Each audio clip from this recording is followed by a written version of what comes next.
Universitária FM 99.9.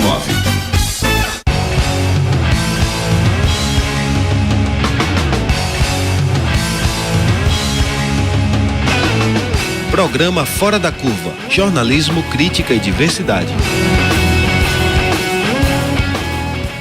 Bom dia, ouvintes das rádios universitárias 99.9 FM e 820 AM. São 11h30 da manhã e começa agora o Fora da Curva, o programa que fala o que a maioria cala. Eu sou a Manina Aguiar, estarei com vocês todas as terças-feiras, sempre das 11h30 ao meio-dia. O nosso programa Fora da Curva vai ao ar de segunda a sexta, aqui na sua Universitária FM, com retransmissão pela Universitária AM. Você também pode acompanhar ao vivo pelo facebook.com/programa Fora da Curva, pela página da Marco Zero Conteúdo e pelo Facebook/Universitária 99.9. Nosso programa vai ser retransmitido aqui pela nossa rádio pública às 10 horas da noite de hoje. Ser mulher lésbica no país que concentra mais de 40% das mortes por homofobia de todo o planeta e que é 7º colocado em feminicídio, não é tarefa fácil. Ser mulher lésbica num país que estimula a cultura do estupro, a hipersexualização do corpo feminino, que perpetua o machismo na mídia, que não investe em políticas públicas para mulheres, tampouco para as mulheres lésbicas e bissexuais, beira o insuportável. E foi impulsionado por essa realidade que se criou há 19 anos, desde o primeiro Seminário Nacional de Lésbicas, o dia 29 de agosto, Dia Nacional da Visibilidade Lésbica. No programa de hoje, a gente quer saber quais são os direitos das lésbicas. E para discutir conosco o tema, nós estamos com a professora do curso de Saúde Coletiva da UFPE, Universidade Federal de Pernambuco, de Vitória de Santo Antão, Ana Paula Melo. Bom dia, seja bem-vinda, Ana. Obrigada, Manina. Bom dia a todos. Também conosco a coordenadora do Fórum LGBT de Pernambuco, Rivânia Rodrigues. Bom dia também, Rivânia. Bom dia a todos, bom dia aos ouvintes. Obrigada. E a gerente de fortalecimento sociopolítico da Secretaria da Mulher de Pernambuco, Beatriz Vidal. Bem-vinda. Obrigada, bom dia a todas e todos os ouvintes. Bom, o machismo e a lesbofobia se perpetuam como parte de nossa cultura. Rivânia, o que mudou na vida das lésbicas desde a criação do 29 de agosto? Por que ainda é necessário lutar pelo direito de amar? Porque eu acredito que enquanto a gente não criminalizar a LGBTfobia, por exemplo, a gente não vai avançar em muita coisa no país. E quando a gente fala especialmente para nós lésbicas, e aí eu tenho que trazer o recorte também de nós, mulheres bissexuais, ainda estamos andando ainda a passos curtos, né? Precisamos garantir na saúde, na educação, na jurisprudência mesmo, ainda alguns direitos, né? Eu gosto muito de falar de que nós lésbicas, por exemplo, ainda tem uma luta ainda desde o primeiro Seminário Nacional de Lésbica, pelo sexo seguro, por exemplo. Um preservativo a gente ainda não tem de sexo seguro de mulher com mulher. Então, a gente precisa discutir direitos sexuais e direitos reprodutivos dessa mulher também. E a gente não garante, por exemplo, a maternidade das mulheres lésbicas. Então, enquanto o SUS não conseguir entender isso, né? Enquanto a gente não conseguir compreender que LGBT, e aí nós lésbicas e mulheres bissexuais também estamos no planejamento familiar, e somos também famílias, e a gente não consegue contabilizar isso, a gente não consegue avançar. Mas queria ver com as outras companheiras, porque eu acho que a gente também tem um debate que precisa, que transcende também na segurança, né? E aí Pernambuco, infelizmente, deixa a desejar, e principalmente para o gênero feminino, seja as mulheres lésbicas ou seja as mulheres transexuais. Nessa sopa de letrinha, e as mulheres bissexuais ainda se perpetua muito, né? Então, É um assunto ainda que vai render muito. Pois é, e vai render, e agora a gente gostaria da participação da Ana, já que foi citada a questão da saúde, certo? Estudos, professora Ana, mostram que mulheres lésbicas e bissexuais sentem-se inibidas em procurar ajuda do ginecologista, porque revelar a sua intimidade num contexto social, como a gente falou agora há pouco, né, de enorme preconceito, é muito, muito difícil. Algumas também relatam que não falam porque sabem histórias de profissionais que não atendem bem quando é revelada a sua orientação sexual. E outros profissionais que dizem que não há necessidade de fazer preventivos, já que não há relação sexual entre mulheres. Dessa forma, muitas saem dos consultórios médicos com recomendações para usar pílulas anticoncepcionais ou camisinhas masculinas. Ana Paula, o que deve ser feito para que não aconteça mais essa violência institucional? Essa questão da violência institucional com relação às mulheres lésbicas, ela acontece nos serviços de saúde praticamente diariamente, né? Porque é um serviço, de maneira geral, aqui no Brasil a gente tem um serviço que ele é organizado de modo a atender um modelo esperado de mulher, que é esse modelo de mulher que está voltado para a reprodução, voltado para a maternidade, né? Então, quando uma mulher não é vista dentro desse modelo, ela termina sendo afastada ou sendo violentada desse serviço. É o caso da mulher lésbica, que não é entendida dentro do serviço, né, como uma mulher validada para a saúde sexual e reprodutiva, como se só o sexo heterossexual fosse sexo válido. Então, às vezes, né, na própria formação do profissional de saúde, essa formação tem um viés heteronormativo, né, que considera só as relações entre homens e mulheres como relações válidas, e isso, né, repercute em situações de preconceito, de violência, que terminam machucando essas mulheres no serviço, ou mesmo elas nem chegam até o serviço porque entendem que esse serviço não é voltado para elas. Beatriz Vidal, então, o que é que o Estado está fazendo para que os direitos das lésbicas e bissexuais sejam também respeitados? Olha, eu acho que o governo do Estado, e eu aqui no papel de governo, como Secretaria da Mulher do Estado, a gente tem uma estratégia desde quando a Secretaria foi criada em 2007. Então, não por um desejo da própria secretária, no governo, então, que era Eduardo Campos, mas sim pela sociedade civil, que foi a secretaria e pediu um desenho também dessa política. E a resposta da secretaria foi o começo e a construção de um comitê interinstitucional que existe até hoje de lésbicas e bissexuais. Isso é o início de um começo de um desenho de uma política. Vamos dizer que hoje estamos em 2017, temos 10 anos de secretaria, estamos fazendo 10 anos agora. Essa política não é a ideal, não é a que a gente gostaria que tivesse, não é o ponto ideal, mas é a sustentação de uma política no Estado, que a gente sabe que hoje no país talvez seja a única que mantém uma Secretaria da Mulher ainda institucionalmente funcionando e efetivamente funcionando, com casas de abrigo, com o governo apoiando, não como o ideal que nós gostaríamos de dotação orçamentária, mas existe uma política.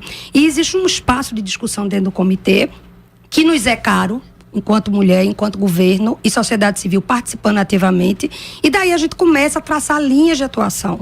Não é fácil, não é uma construção fácil, é do papel que nós estamos, no momento que passamos, e só a sociedade civil organizada dentro de comitês ou de formas alternativas. Eu acho que não só existe uma forma de você implementar uma política pública e pressionar esse governo, qualquer outro que seja, independente de partido, mas é uma política pública que veio e que ela não vai se desmontar a cada governador, a cada governo. Ela está aí, ela não tem mais retorno, porque a população deseja, porque é preciso, é uma categoria, um setor que precisa ser ouvido e tem que ser construído política, e política só se constrói com dados e com orçamento.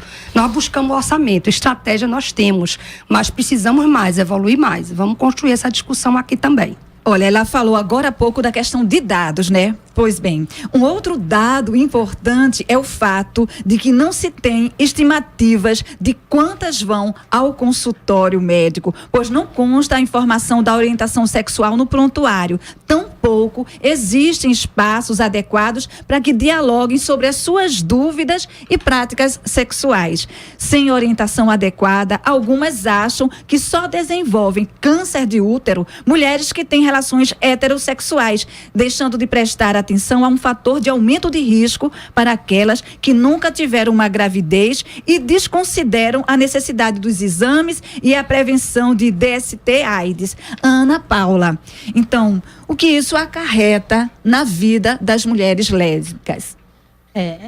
É importante a gente pensar que quando alguém não se sente à vontade para conversar com um profissional de saúde sobre coisas que afetam a sua saúde, a gente tem um problema sério aí, né? E a gente precisa entender esse problema. A gente está falando aqui da saúde sexual e reprodutiva, por exemplo, né? Da questão do câncer de colo de útero, que às vezes é visto como uma questão que não atinge as mulheres lésbicas, porque as propagandas, né? Elas são voltadas para as mulheres que fazem sexo com homens. Então, como eu disse, isso afasta. Mas é importante a gente pensar saúde para além da saúde sexual e reprodutiva, né? Como essas situações de preconceito e de violência, elas afetam a vida das mulheres, fazendo com que elas tenham, né, situações de depressão, né, situações em que elas não conseguem lidar bem dentro das famílias, porque tem violência interna dentro das famílias, situações que às vezes levam, né, a uma alimentação excessiva para aliviar a angústia. Então, eu estou dando aqui alguns exemplos para a gente pensar a saúde de uma maneira ampla, né? E que o preconceito ele é um marcador de diferença. E o serviço de saúde precisa estar atento a isso. Onde é que o preconceito está atingindo a população, em especial as mulheres lésbicas, e o que é que acarreta nas suas vidas?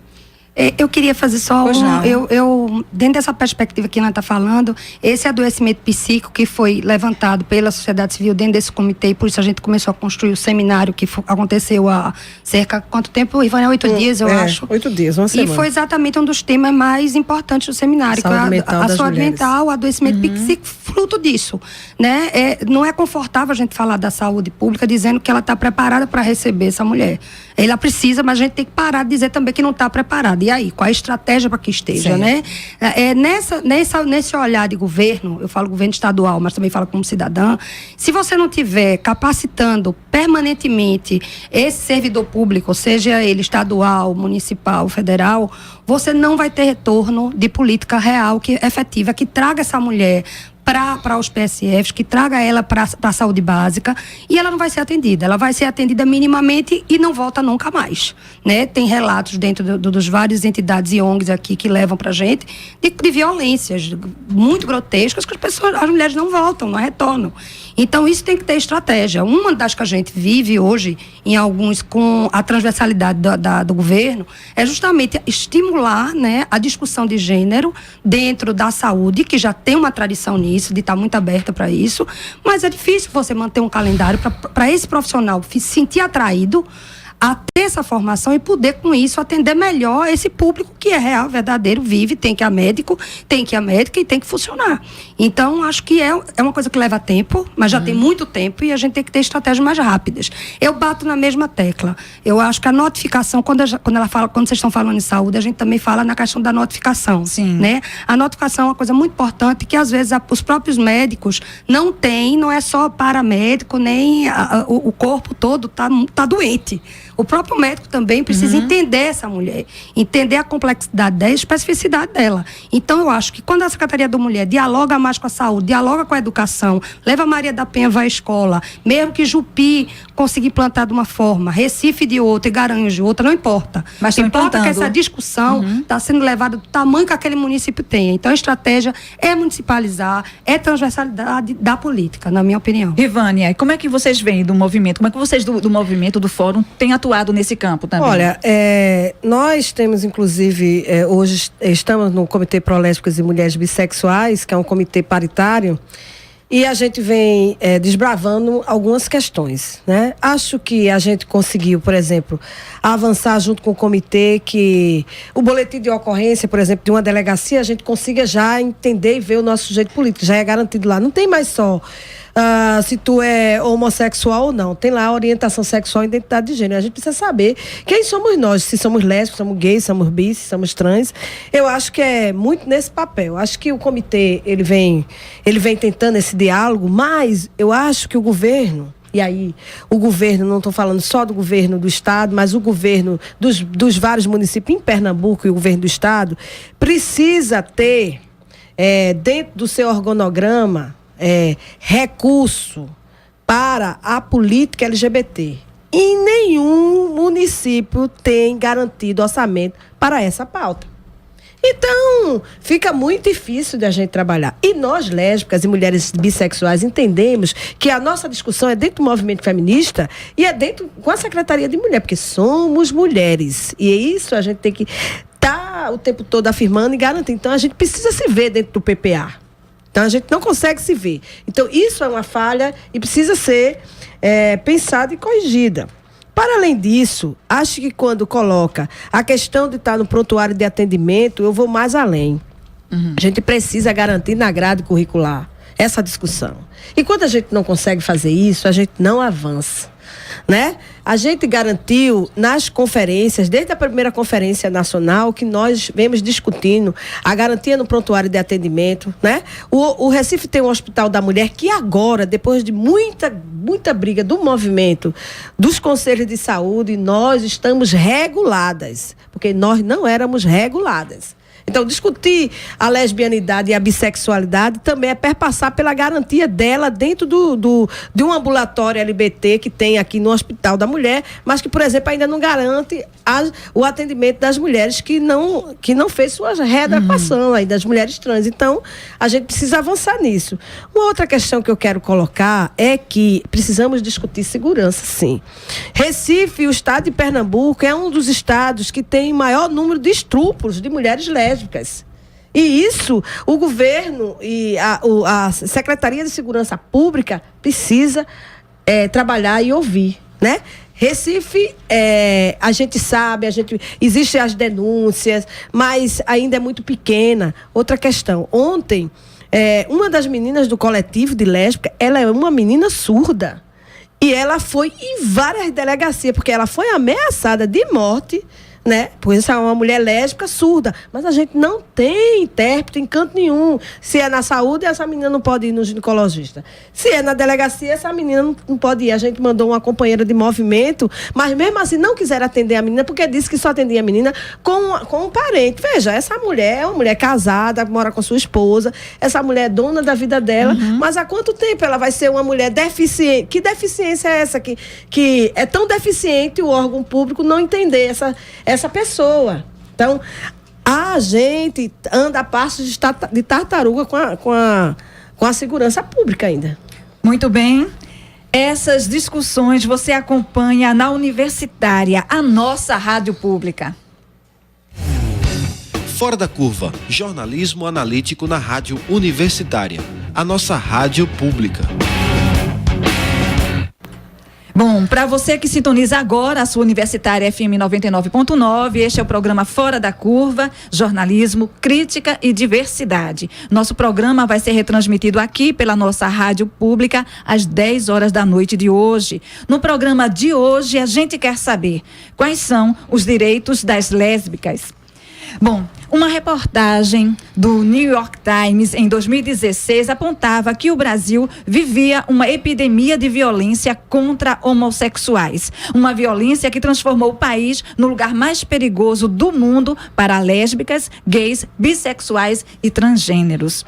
Citando dados do Grupo Gay da Bahia, a publicação afirmava que mais de 1,6 mil pessoas foram assassinadas no Brasil por motivações homofóbicas nos últimos 4 anos e meio, o que representa praticamente uma morte por dia.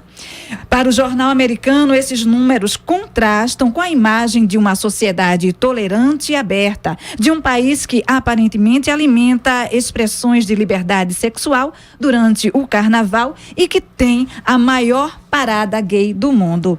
Essa reputação, diz a publicação, não é sem fundamento. Nas quase 3 décadas desde que a democracia tomou lugar da ditadura militar, o governo brasileiro criou diversas leis e políticas com o objetivo de melhorar a vida das minorias sexuais. A reportagem cita que o Brasil foi um dos primeiros países a oferecer medicamentos antirretrovirais para diagnosticados com HIV. Foi pioneiro na América Latina em reconhecer a união civil de pessoas do mesmo sexo para fins de imigração e um dos precursores a a liberar a adoção de crianças por casais homoafetivos. O ponto, segundo a publicação, é que as tradições sociais de alguns grupos não caminham no mesmo ritmo dos avanços obtidos pelo sistema normativo. A reportagem relaciona a violência contra lésbicas e gays com a cultura machista que ainda perpetua na sociedade brasileira e com o crescimento de alas evangélicas mais conservadoras que se opõem abertamente ao público LGBT. E aí, Rivânia, foi um pouco do que você colocou antes do nosso pequeno intervalo, né? Como, então, a bancada evangélica conseguiu retirar as discussões de gênero nas escolas no Plano Nacional da Educação? Então, como é que isso repercutiu também no movimento lésbico? E como o texto foi enorme, com certeza alguns dados chamaram a atenção de vocês também fiquem livres para também dar a sua contribuição. Primeiro Rivânia. eu quero dizer que o problema não é os evangélicos, o problema são os fundamentalistas. A gente precisa partir desse princípio. E, infelizmente, o fundamentalismo está tomando conta das nossas casas legislativas, né? Eu fico envergonhada de dizer que moro numa cidade, numa capital pernambucana, onde a gente não tem um conselho LGBT, porque a bancada fundamentalista, mesmo o prefeito mandando, não aprovou. Né? Enquanto Belém de São Francisco, lá no fim de Pernambuco, tem um conselho. É uma vergonha, é um absurdo, disparate, né? mesmo, é? É um disparate e é justamente a bancada do atual prefeito que vota contra, e esse mesmo prefeito garante instrumentos para tratar da política LGBT. Na saúde, na educação você tem o GTOS, na direitos humanos você tem a gerência de livre orientação sexual, na saúde você tem a coordenadoria LGBT, então na cultura você garante dentro dos editais para pessoas LGBT participar. Então como é que o governo garante uma política, mas na sua prática não se funciona? Eu digo sempre que a política ela precisa desaguar nos morros e alagados. Num dia que eles conseguirem chegar lá, vai compreender o tamanho da política LGBT. E a política, e aí quando a gente traz para as lésbicas, é mais difícil ainda, porque nós fomos educadas numa sociedade machista, racista, patriarcal, aonde que nós fomos educados para casar com esses homens e lavar e cozinhar e passar. Né? E não fomos educadas a entender, fomos educadas nesse modelo heteronormativo que a sociedade nos obriga a ser. Uhum. Então, as mulheres é pior ainda, dentro dessa sopinha de letrinha, nós somos piores, porque nós estamos dentro mesmo dos armários e é difícil sair. E quando você diz os dados de violência, Pernambuco aproximadamente já tem 89 pessoas assassinadas aqui no estado desde janeiro para cá. Veja, é um número gritante. Dentre eles, é claro que nós não temos um número grande, lógico, de mulheres lésbicas. São as mulheres trans. E eu fico muito preocupada, porque é justamente as mulheres trans que... Não é nem os homens trans, é as mulheres trans que não se adequam a essa realidade deste mundo. E aí, mas nós, mulheres lésbicas... somos muito estrupadas e temos um número também de mulheres que foram assassinadas. Mas o que a gente percebe é que a realidade de violência no estado de Pernambuco, e eu acho que em qualquer lugar, é para o gênero feminino. Então a Secretaria de Mulheres, a SDS, tem que se atentar a isso, né? Porque a gente tem toda a liberdade de usar saia curta, short curto, e a gente tem direito de andar na noite e num dia, né? Mas a cidade precisa oferecer iluminação. Os ônibus, existe uma lei, minha gente, aqui nessa cidade, mas os ônibus não atentam a isso. A parada, a gente pode parar em qualquer parada de ônibus, fora da parada do ônibus, mas eles não fazem. De 10 às 5 Eles não manhã. fazem, nós somos 22 vítimas às 5. disso. Então, eu acho que enquanto houver machismo, sabe, companheira, enquanto a gente as instituições de governo não entender que aquela instituição não é só uma instituição para machos, a gente não vai avançar, porque a gente esbarra na LGBTfobia institucional, mas no machismo institucional. Eu sei que é muito difícil para quem está dentro do governo, e para nós que estamos no movimento, vamos passar o tempo todo cobrando, porque esse é o nosso papel, de estar nas conferências, colocar isso fora do papel. É isso que a gente precisa fazer. Quantas conferências de mulher mais a gente vai precisar fazer? Quantas marchas de mulheres a gente vai precisar fazer?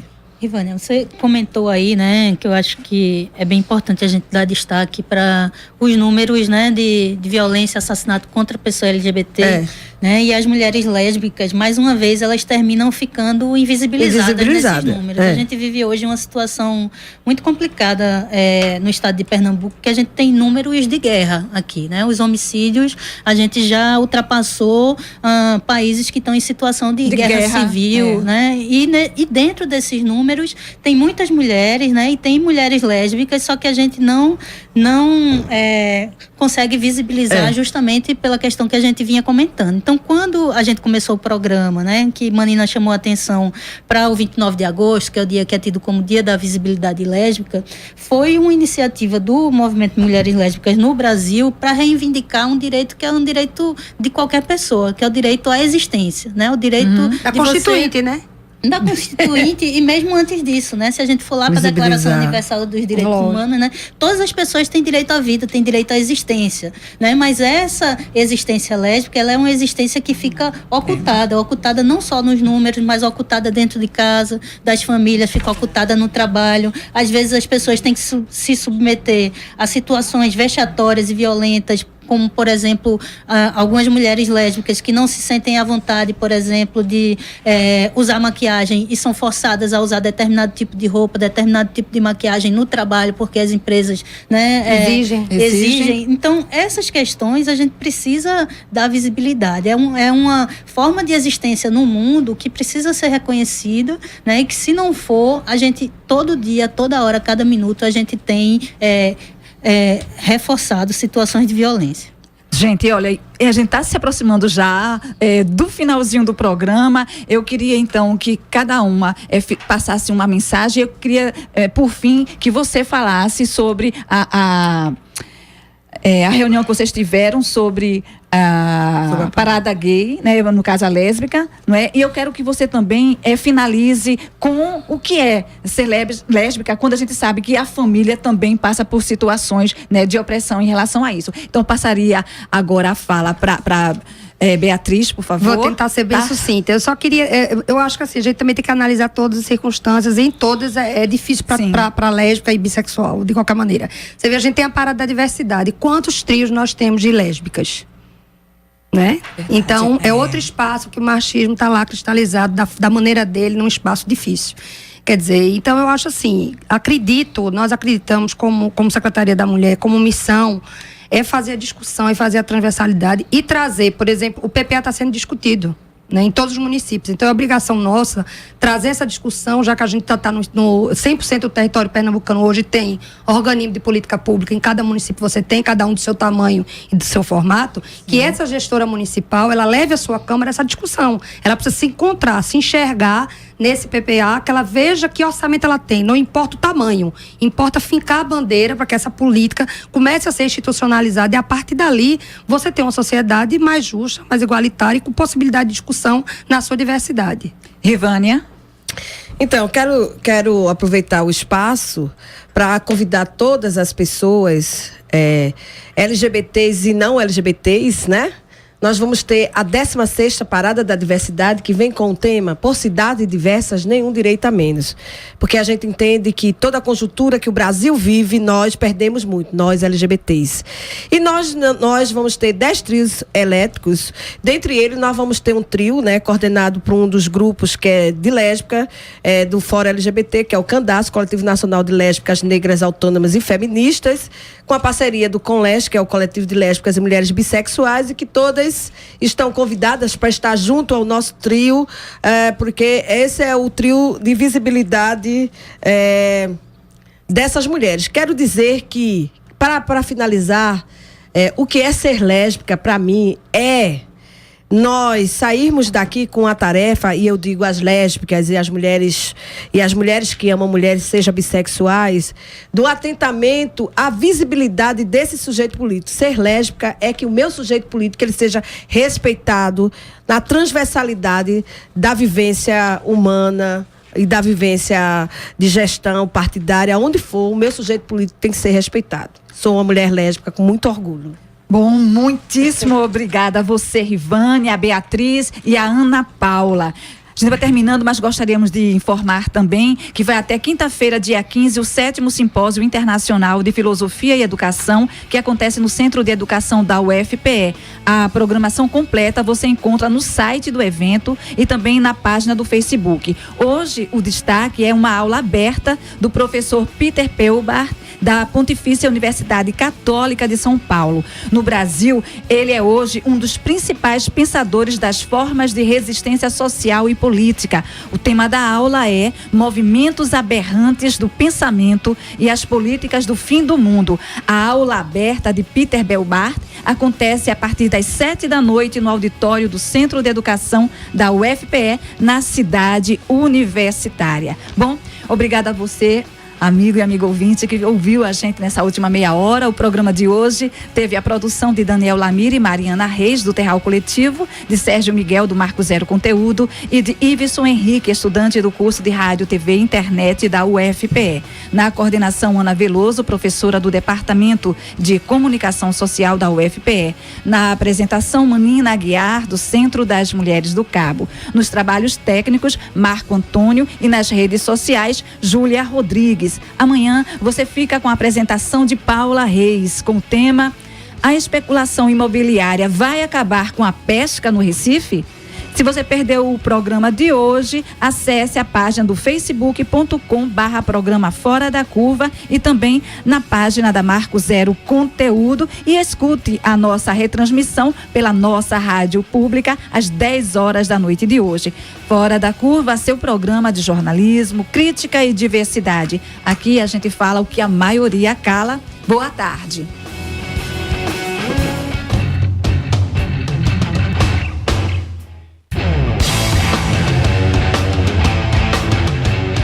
O programa Fora da Curva é uma realização do Departamento de Comunicação Social com o apoio do Departamento de Sociologia, do Núcleo de Design e Comunicação do Centro Acadêmico do Agreste e do Núcleo de Rádio e TV Universitária.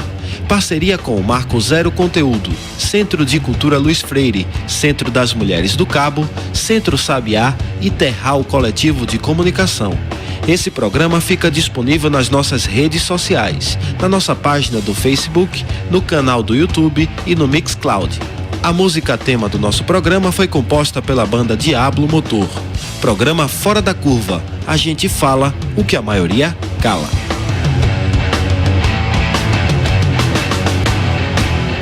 12 horas.